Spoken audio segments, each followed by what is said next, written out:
தூக்கிட்டு போகும்போதே கத்துறாங்க. ஏன்னா அவ்வளோ அவங்க என்ஜாய் பண்ணுவாங்க. என்ன விளாண்ட? இந்த சம்மர்ல என்டர்டைன்மெண்ட்னா திருச்சி சுத்தி இருக்கிற ஏரியாவுக்கு முசிறியில இங்க மட்டும் தான் இருக்கு கேம் சிட்டில. இப்பதான் நாங்க ஃபர்ஸ்ட் டைம் கேம் சிட்டிக்கு வரோம். ரொம்பவே நல்லா இருந்துச்சு. தம்பி நல்லா என்ஜாய் பண்ணி நல்லா விளாண்டா ரொம்ப நேரம் எல்லா கேமும். சொல்லுடா. என்ன விளாண்ட? கேம் சிட்டி நல்லா இருக்குன்னு சொல்லு.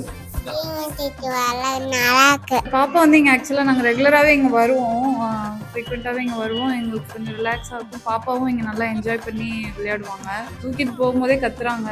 ஏன்னா அவ்வளோ அவங்க என்ஜாய் பண்ணுவாங்க. எங்களுக்கும் கொஞ்சம் ரிலாக்ஸ் டைமாக இருக்கும். ஏன்னா உள்ள அவங்க கேரிங்காக கொஞ்சம் பார்த்துப்பாங்க. அண்ட் இருக்கிற ஐட்டம்ஸ் எல்லாமே அவங்க நீட்டாக மெயின்டைன் பண்ணுறாங்க. க்ளீனாக இருக்கிறனால எங்களுக்கு கொஞ்சம் சேஃபாக இங்கே நாங்கள் வந்துட்டு போகிறோம். பெரியவங்க சின்னவங்க எல்லாருமே விளையாடுற மாதிரி நல்லா என்டர்டெய்னிங்காக இருக்கு. இங்கே ஸ்நாக்ஸும் கிடைக்குது. இவங்க டெக்கரேஷனும் பண்ணுறாங்க. நான் என் குழந்தைக்கு ஃபர்ஸ்ட் பர்த்டே வந்து இங்கே தான் பண்ணேன். ரொம்ப நல்லா இருந்தது. லேட் டெக்கரேஷனும் பண்றாங்க. ஸோ இந்த சம்மர்ல என்டர்டைன்மெண்ட்னா திருச்சி சுத்தி இருக்கிற ஏரியாவுக்கு முசிறியில இங்க மட்டும் தான் இருக்கு கேம் சிட்டில.